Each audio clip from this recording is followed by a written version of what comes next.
सुंदर प्रसंग है। गुरु महिमा पर तो जैसे हृदय खोलकर, क्योंकि महान गुरु भक्त स्वयं है। अब जैसे हम अपने इष्ट की सेवा करते हैं तो पहले गुरु की सेवा करें या इष्ट की सेवा करें? बाबा बोले, सीताराम दास जी महाराज, पहले गुरु की पूजा करके फिर इष्ट की पूजा शुरू करें। जो पूजन सामग्री है उसमें से 2 पुष्प उठाए, पहले गुरुदेव को अर्पित किए और साष्टांग प्रणाम किया और फिर इष्ट पूजा की। चंदन आदि जो अन्य सामग्री है वो गुरुदेव को प्रसन्नता होगी जब श्यामा श्याम को अर्पित करोगे। लेकिन पहली पूजा गुरुदेव की, जब हम पूजा करने के लिए बैठे तो पहले 2 पुष्प गुरुदेव के चरणों में अर्पित करके साष्टांग प्रणाम, फिर उनसे अनुमति लेकर के श्री जी की सेवा प्रारंभ करें। यदि पहले गुरु को प्रणाम और वंदना और पुष्प अर्पित नहीं किए तो गुरु पूजाम बिना देवी इष्ट पूजाम करोति यः मंत्रस्य तस्य तेजांसी हरते भैरव स्वयं। भगवान शिव कह रहे हैं, हे देवी, यदि गुरु पूजा न करके सीधे इष्ट पूजा की जाए तो उसके मंत्र का कभी प्रकाश नहीं होगा। उसमें जो ऐसा पूजन करने वाला है तो गुरु मंत्र का प्रकाश नहीं होगा और जितनी पूजा करेगा उसका प्रभाव सब भैरव हरण कर लेगा। जो भैरव देव हैं वो अपहरण कर लेंगे, उस पूजा का प्रकाश नहीं हो पाएगा।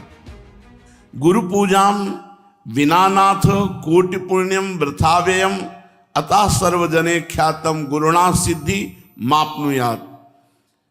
गुरु पूजा के बिना करोड़ों प्रकार के पुण्य सब व्यर्थ हो जाते हैं। जो सिद्धि का कारण जानते हैं वो सबसे पहले गुरुदेव की पूजा करते हैं। जैसे आप तीर्थ अवगाहन करने गए तो सबसे पहले गुरु को प्रणाम करो, फिर उस तीर्थ को प्रणाम करके तीर्थ अवगाहन करो। पहले गुरु, हर समय हर क्रिया में, घर से निकलने पहले गुरुदेव को प्रणाम किया। यदि गुरु पूजा ना की जाए तो करोड़ों प्रकार के पुण्य सब व्यर्थ हो जाते हैं। प्रथम गुरु पूजा, गुरु प्रथम पूजा करने पर उसे सिद्धि लाभ होती है। यदा ददाति संतुष्टः प्रसन्नो वरदौ मनुम तदा भक्त्या धनः प्राण गुरुर यत्नेन तोषेत। जब वरदायक गुरुदेव की प्रसन्नता प्राप्त होती है, देखो जगह जगह पर भगवान श्री राम को देखा गया, मर्यादा पुरुषोत्तम है। गुरु ही प्रणाम मन ही मन कीन्हा। जब जा रहे हैं धनुष की तरफ तो प्रगट में प्रणाम करके आज्ञा लेकर जा रहे हैं, और जब वहां धनुष भंग करना है तो उठाकर पहले गुरु की तरफ देखा और गुरु ही प्रणाम मन ही मन कीन्हा, और फिर धनुष भंग कर। एक एक कदम पर भगवान श्री राम गुरु की आज्ञा के अनुसार चलते हैं। हमारी हर चेष्टा गुरु को सम्मुख करके होनी चाहिए। जो अपने गुरुदेव को प्रसन्न कर लेता है, संतुष्ट कर लेता है, उसके गुरुदेव सर्व सिद्धि कारण प्राण बन जाते हैं। गुरुदेव प्राण हो गए, अब कौन सी सिद्धि बकाया रह गई। भोग्य भोज्यानि वस्तूनि गुरुवे चा समर्पयेत तच्छेषमिति संचित्य चानुभूयात सुरेश्वरी। हे देवी, सभी भोग, सभी भोज्य वस्तुएं जो गुरुदेव को अर्पण करता है और फिर गुरुदेव की जूठन पाता है, अगर गुरुदेव समीप नहीं है तो उनकी छवि विराजमान करके भाव से गुरुदेव को भोग लगावे और फिर उनका उच्छिष्ट प्रगट मान करके पावे कि मेरे गुरुदेव ने पाया है। इस उच्छिष्ट पान मात्र से समस्त सात्विक वृत्तियां उदय हो जाती हैं। गंधैर्मालैश्च चारवंगी पूजयेत सर्वदा गुरुम। हे सुंदरांगी देवी, जो गंध से, माला से, अन्य वस्तुओं से गुरुदेव की पूजा करता है, अगर गुरुदेव प्रगट में नहीं मिलते हैं तो उनकी छवि विराजमान करके ठीक वैसे ही भाव से करो जैसे प्रगट में गुरुदेव की पूजा कर रहे हो।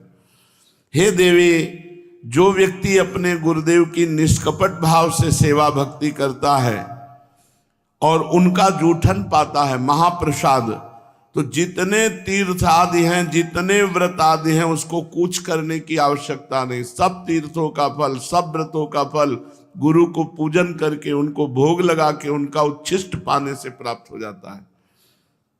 हे देवी, श्रुति कहती है कि भोग मोक्षार्थियों के लिए, ब्रह्मा विष्णु महेश्वर के पदाकांक्षियों के लिए केवल गुरुदेव की भक्ति ही एकमात्र उपाय है, अन्य कोई मार्ग नहीं।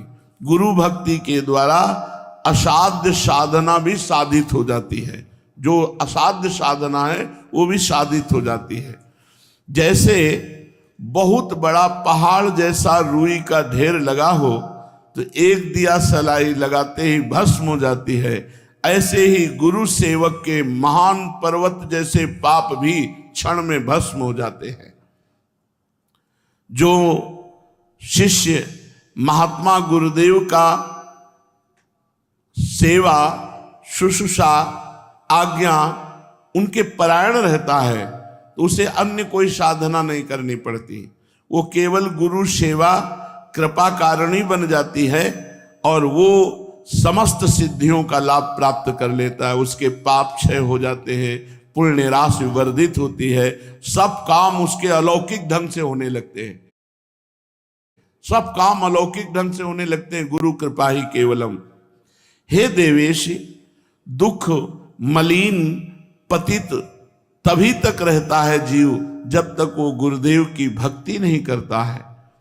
यदि गुरुदेव संतुष्ट ना हो तो कितनी भी बड़ी साधना कर लो, ना तो ब्रह्मा सहयोग करेंगे, ना विष्णु सहयोग करेंगे, ना महेश्वर।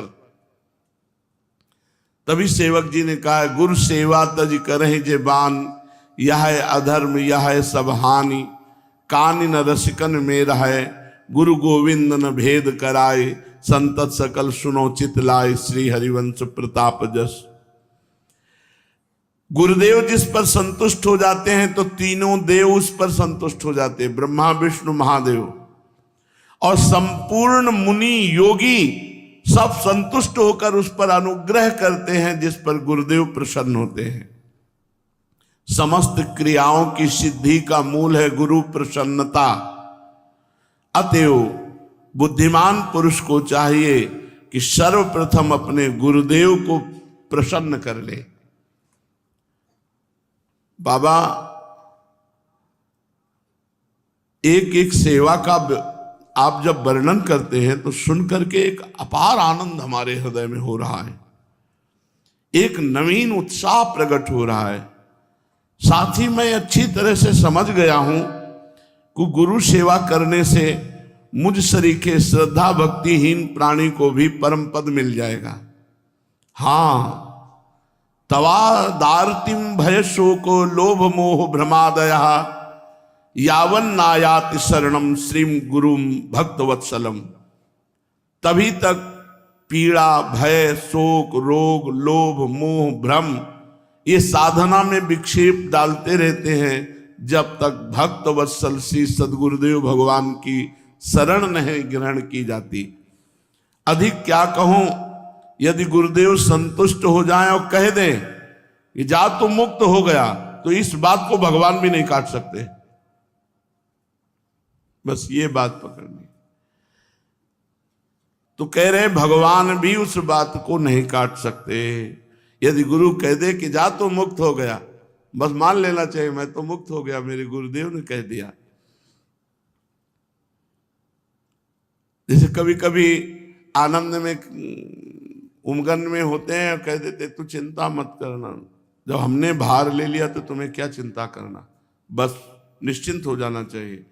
कि जब गुरुदेव ने कह दिया कि हमने भार ले लिया तो जब उन्होंने ले लिया, पर जीव देहाभिमानी है, वो इसे विनोद समझ लेता है, इसे व्यर्थ बात को समझ लेता है कि भला ऐसे इनके कह देने से मुक्त हो जाएंगे क्या। एक बार गुरु महिमा प्रदर्शित करने के लिए देवर्षि नारद जी बैकुंठ में गए। ये हमारे पिताश्री के गुरुदेव आते थे, श्री स्वामी शारदाश्रम सरस्वती जी महाराज, वो सुनाते थे, हम बच्चे थे तब सुने थे।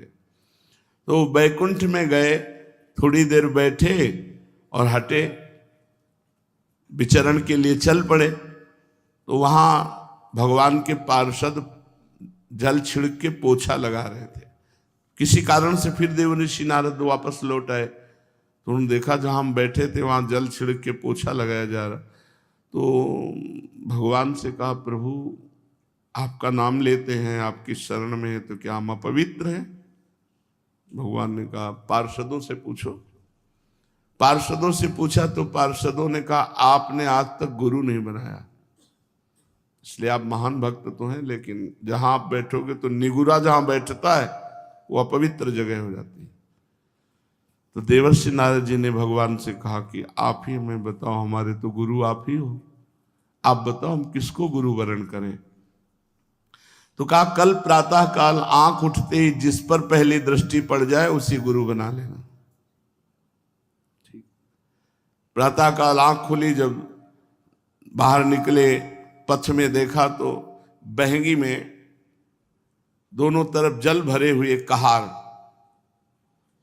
वो जा रहे। तो उन्होंने कहा कि ये तो कहार है, कोई भगत हो तो गुरु बनाए, ये तो कहार है, इनको क्या गुरु बनाना है।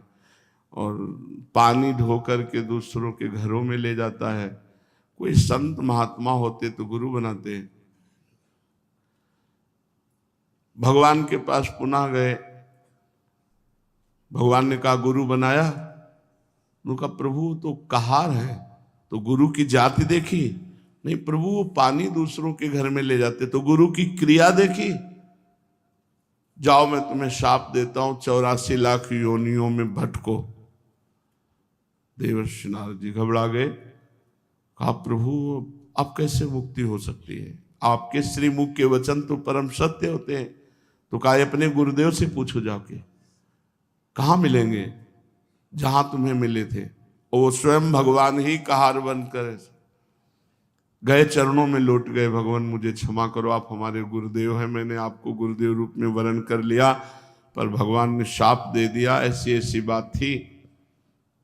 तो उन्होंने 84 ऐसे गोल गोल बना दिए जमीन पे, और कहा ऊपर का कपड़ा उतार के लौट जाओ। लौट जाओ, बोले 84 लाख योनियों तुमने पार कर ली, अब तुम्हें 84 लाख योनियों में नहीं जाना पड़ेगा। नारद जी भगवान के पास गए, बोले प्रभु गुरुदेव ने ऐसा बोले, फिर संशय गुरुदेव के वाक्य पर? तुम 84 लाख योनियों से मुक्त हो गए क्योंकि गुरुदेव ने कह दिया। तो यहां शास्त्र में कह रहे कि यदि गुरुदेव भक्त वत्सल कह दे कि जा तुम मुक्त हो गया, तो विश्वास करो भगवान भी इस बात को नहीं काट सकते। यावत चोपाधि पर्यंतम तावत शुश्रूयेद गुरुम गुरुवत गुरु भार्याम तत्पुत्रेषु च वर्तनम।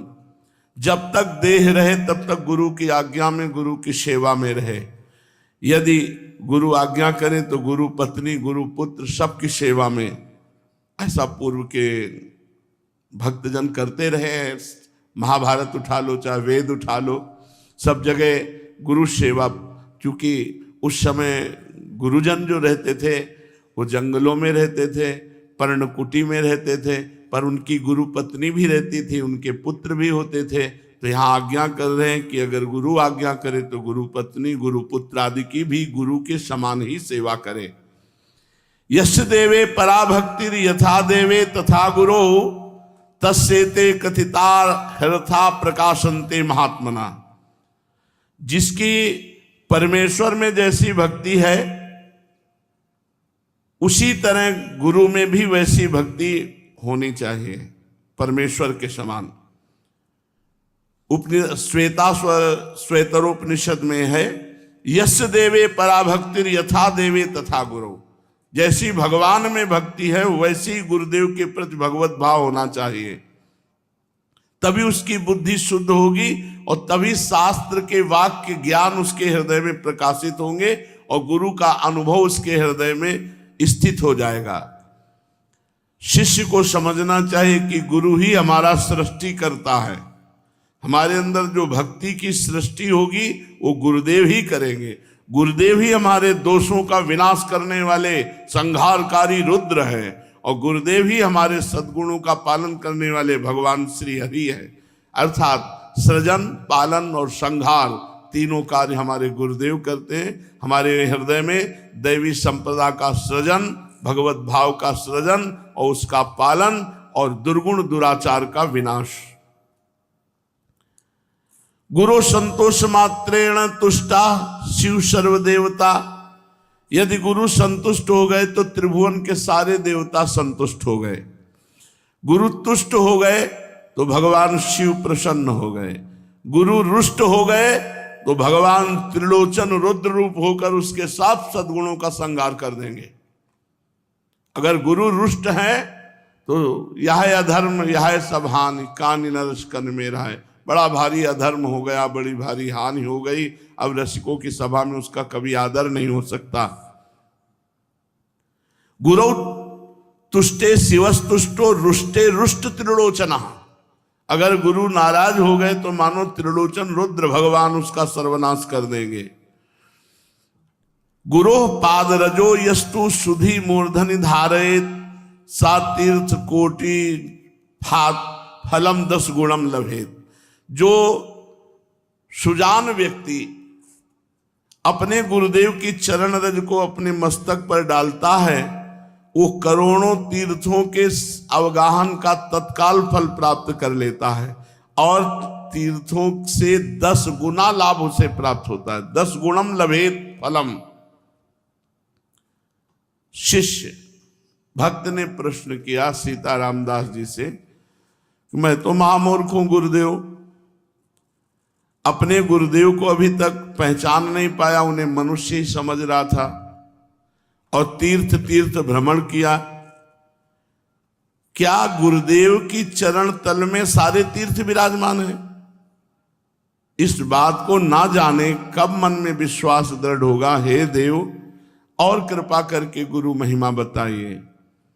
सीताराम दास जी महाराज बोले, गुरो पादोदकम यस्तु नित्यम पिबति भक्तितः सार्ध त्रिकोटि तीर्थानाम फलम सा लभते ध्रुवम। जो मनुष्य भक्ति पूर्वक नित्य गुरु का चरणामृत पान करता है वो 3.5 करोड़ तीर्थों का सेवन का फल प्राप्त करता है। धन्य है महाराज, गुरु चरणामृत में इतनी कर लेगा। केवल गुरु चरणामृत से विश्वास करो, गुरु चरणामृत 3 बार पीने को मिल रहा है, इतने मात्र में भगवत प्राप्ति हो जाएगी। जो बुद्धिमान शिष्य तीनों संध्या काल में गुरुदेव का चरणामृत पान करता है वो इस मोहपथ रूपी दुख भय संसार में उसका पुनर्जन्म नहीं होता। कितनी बढ़िया सुविधा है भगवत प्राप्ति की। वृंदावन वास, गुरु चरणामृत, गुरु छिष्टामृत, गुरु पादुका का सेवन और गुरु चरणों के आश्रित होकर उनकी आज्ञा का पालन, हो गई भगवत प्राप्ति। भक्त ने पूछा इसमें कोई तपस्या या प्रयत्न नहीं हो, आपने कह दिया पुनर्जन्म नहीं होता। ऐसी बात तो हमने आज तक नहीं सुनी। कंचन को त्यागो, कामनी को त्यागो, ये त्यागो वो त्यागो, ये बातें तो सुना है। केवल 3 बार चरणामृत रोज पीता रहे भगवत प्राप्ति हो जाएगी, पुनर्जन्म नहीं होगा। वत्स, बाबा बोले बेटा ये बहुत गुप्त बात है, बहुत श्रद्धा की बात है। ब्रह्मा विष्णुश्च रुद्रश्च सर्वाश्च पितृदेवताः तिष्ठन्ति श्री गुरु पाद पद्मार्चिते शुभे जले। जो गुरु को चरण प्रक्षालन के लिए जल अर्पित किया गया और गुरु के चरण धोए गए और फिर चरणामृत पिया गया तो सारे पितरों का उद्धार हो जाता है। सर्वाश्च पितृदेवताः, तर्पण से उनको जो तृप्ति नहीं होती, गुरु चरणामृत से सारे पितरों का उद्धार हो जाता है। और गुरु पाद पद्म का जो जल है चरणामृत है, पीने से ब्रह्मा विष्णु रुद्र सब देवता उसके अधीन हो जाते हैं। गुरो पादोदकम यस्तु नित्यम पिबेत मानुषः धर्मार्थ काम मोक्षा निधियो जायते च सः। जो मनुष्य नित्य गुरु का चरणामृत पान करता है वह धर्म अर्थ काम मोक्ष का स्वामी हो जाता है, अर्थात चारों पुरुषार्थ उसको प्राप्त हो जाते हैं। अपिवा विगलत पाद प्रक्षालन जलम यदि पिवेद अमृत भावेन यह सात भगवत धाम वासी हो जाता है। गुरु पादोदकम यस्तु शीर्षाधारेन नरः सा सर्वतीर्थजम पुण्यम लभते नाम संशया। जो व्यक्ति स्नान के समय गुरु चरणों का ध्यान करते हुए अपने मस्तक पर जल डाला तो सारे तीर्थों के स्नान का फल प्राप्त हो गया। विश्वास करो इन बातों पर। सर्व तीर्थावगाहा नाम फलम प्राप्नोति निश्चितम गुरोः पादोदकम सम्यक संसारार्णवतारणम। जो गुरु चरणामृत अपने सर पर धारण करता है उसे समस्त तीर्थों के अवगाहन का फल निश्चित ही प्राप्त होता है, क्योंकि गुरु का चरणामृत सम्यक रूप से संसार सागर से उद्धार करने वाला है। अज्ञान मूल हरणम जन्म कर्म निवारणम ज्ञान वैराग्य सिद्ध्यर्थम गुरु पादोदकम पिबेत। जो रोज गुरुदेव का चरणामृत पीता है उसके जन्म मरण का चक्र खत्म हो जाता है, ज्ञान वैराग्य उसका सिद्ध हो जाता है। गुरु पादोदकम पेयम गुरुर उच्छिष्ट भोजनम गुरु मूर्ति सदा ध्यानम गुरु स्तोत्रम सदा जपेत। जो गुरुदेव की चरण पादुका का पूजन करता है, गुरु चरणों की चरणामृत का पान करता है और गुरु की जूठन पाता है और गुरु के अधीन रहता है, त्रिभुवन में उसके लिए कुछ दुर्लभ नहीं है। गुरु महिमा तो आपने निहाल कर दिया सुनाकर। पादुका का महत्व, सेवा, पूजा और चरणोदक का पान सुन लिया। अब शिष्य के लिए और ज्ञातव्य क्या है? बाबा बोले, बेटा वत्स, गुरोरन्नम महादेवी यस्तु भक्षणम आचरेत कोटि जन्मार्जितम पापो तत्क्षणादेव नश्यति।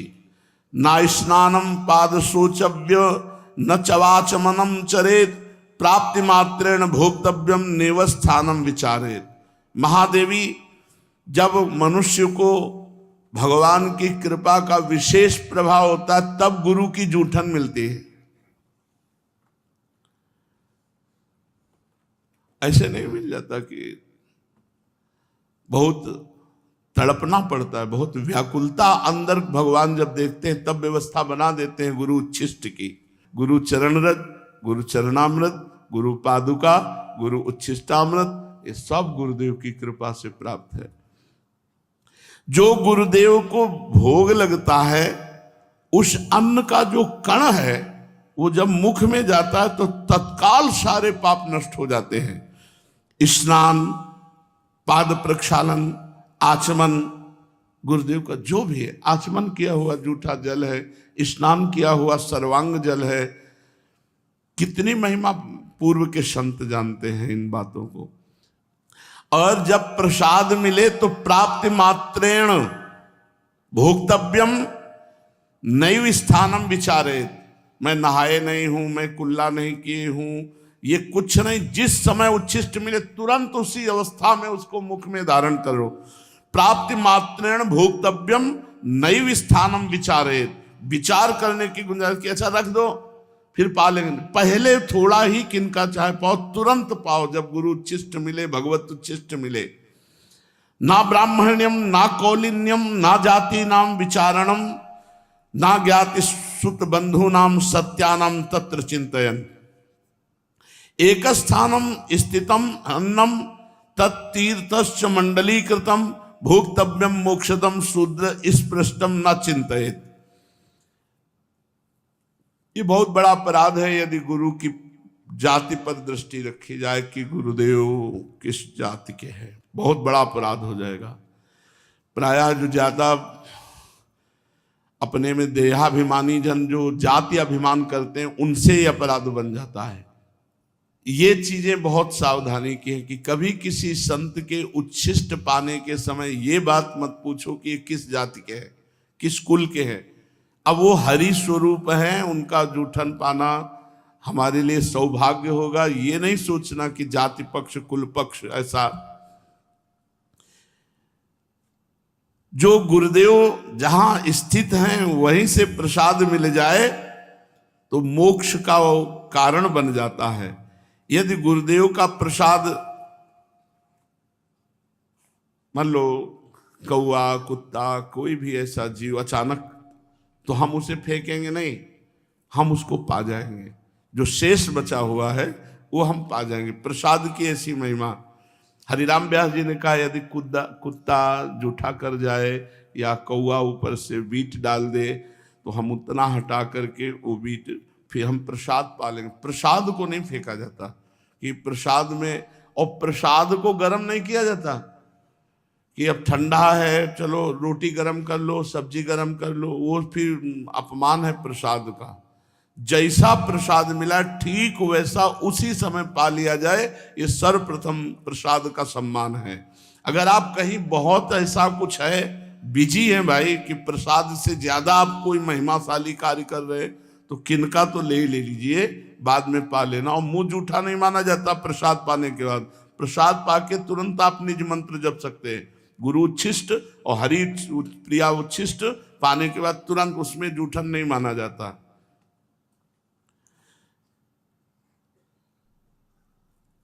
क्या गुरुदेव का जूठन अगर कोई अशुद्ध पुरुष छू ले? तो उन्होंने कहा कि उच्च अधिकारी का यही स्वरूप है कि स्पर्श का विचार ना करते हुए तत्काल प्रसाद को पा लिया जाए।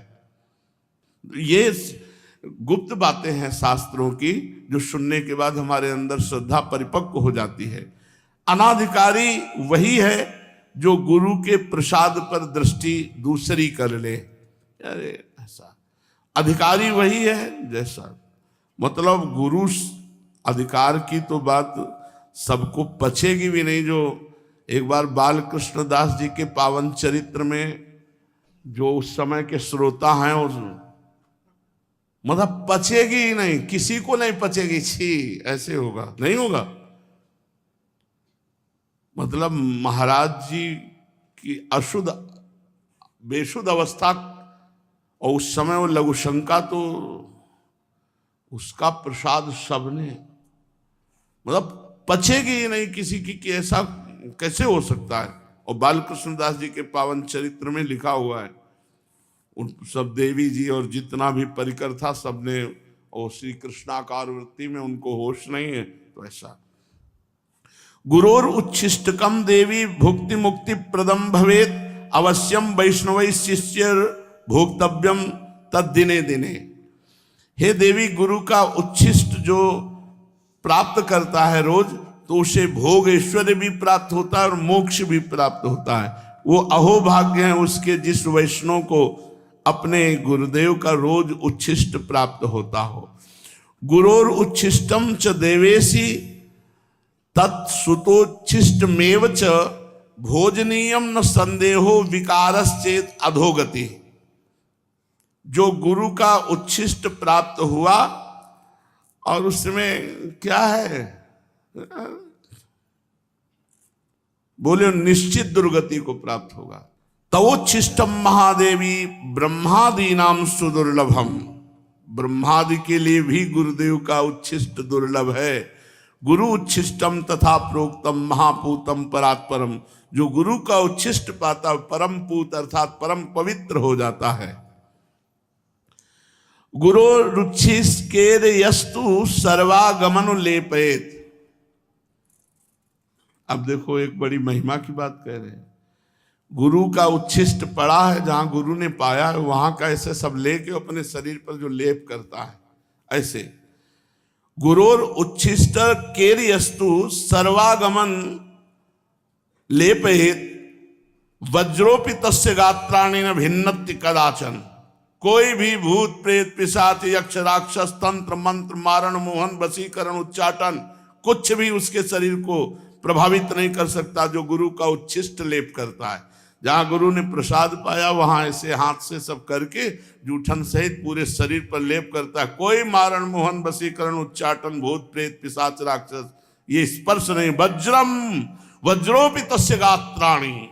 जैसे वज्र का प्रहार कर दे तो नष्ट हो जाए, ऐसे ही जो भी उसके ऊपर तो वो खुद नष्ट हो जाएगा, उस शिष्य का कुछ नहीं बिगाड़ सकता।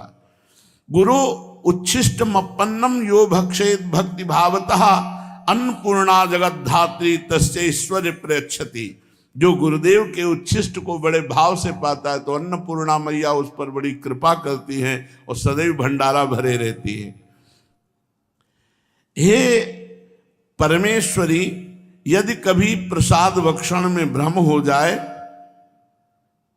और प्रसाद का अपमान कर दे तो करोड़ कल्प तक उसका उद्धार नहीं हो सकता। कदाचित परमेशान यदि तत्र भ्रमो भवेत न तस्य निष्कृति दृष्टा कल्प कोटि सतैरपि न भक्षयेदि यस्तु मोहात गुरोरुच्छिष्टकम प्रिय तस्य क्रुद्धात भवेत त्वम विपित्तश्च पदे पदे। जो गुरु की अवहेलना करके उनके उच्छिष्ट का अनादर कर देता, कदम कदम पर विपत्तियां उसको घेर लेती हैं, उसको नष्ट कर देती है। गुरु की आज्ञा का पालन, अब उच्छिष्ट के बाद गुरु की आज्ञा का पालन करना ही सर्वशास्त्रों का परम रहस्य है। गुरु आज्ञा का कभी उल्लंघन न करे और न उनकी बात का कभी खंडन करके अपनी बुद्धि लगाकर उत्तर दे। दास की तरह दिन रात उनकी आज्ञा का पालन करे।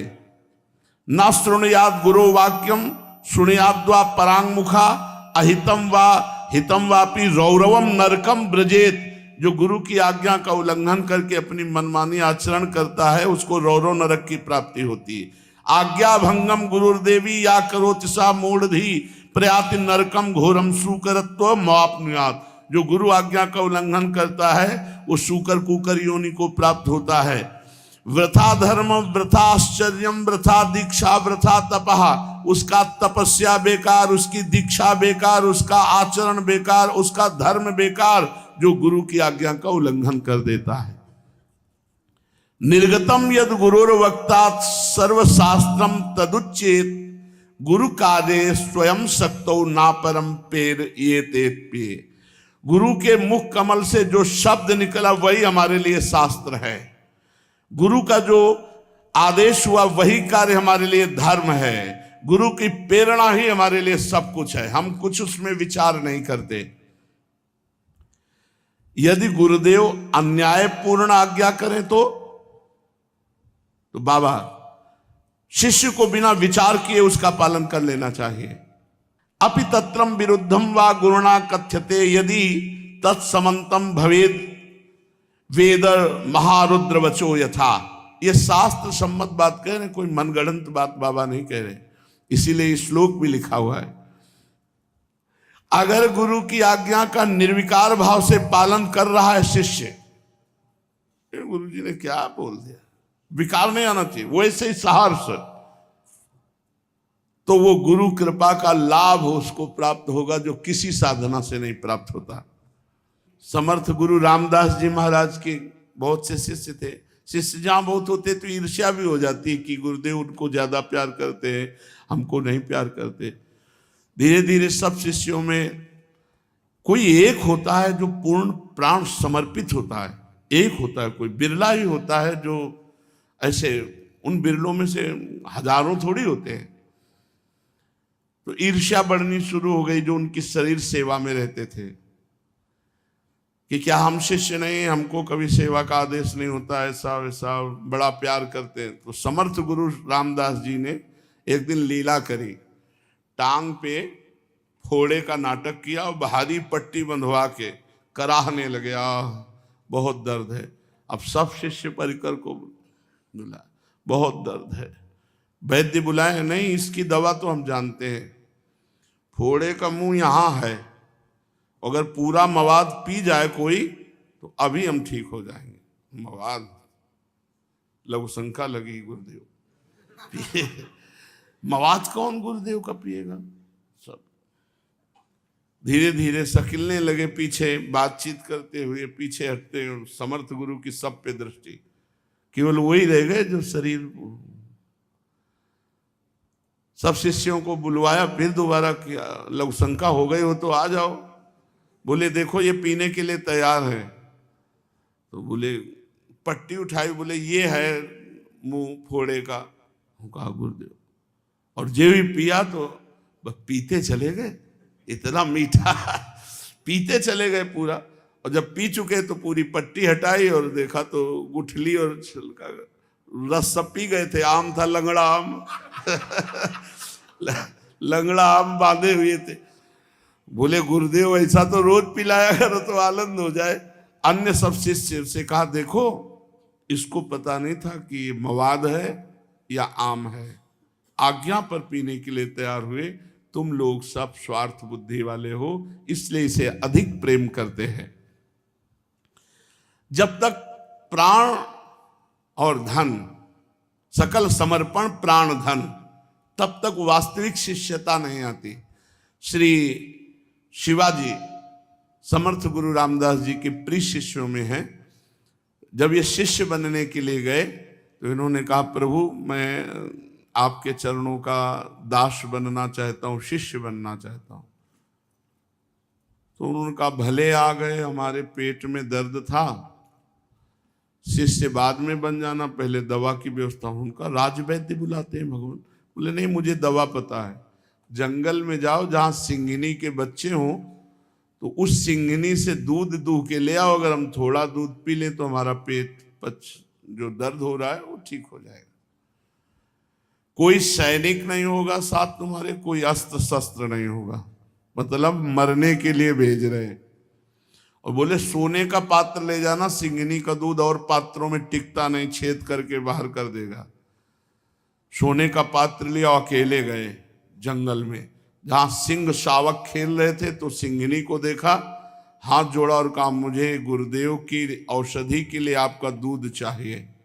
वो कोई गाय थोड़ी है जो इस सिंगनी ने देखा, पुरुष मारी छलांग से, बीच में सिद्ध पुरुष समर्थ गुरु रामदास जी अपने तपोबल से उसको रोक दिया और कहा, बेटा हो गया। मतलब शरीर का समर्पण, पूरा प्राण समर्पित है। वो तो सिंगनी खाई जाती अगर महाराज बीच में ना जाते। अब एक दिन झोली लेकर के गए, आवाज लगाई, भिक्षाम दे। गुरुदेव पधारे। गुरुदेव का सब कुछ है, क्या दूं गुरुदेव को?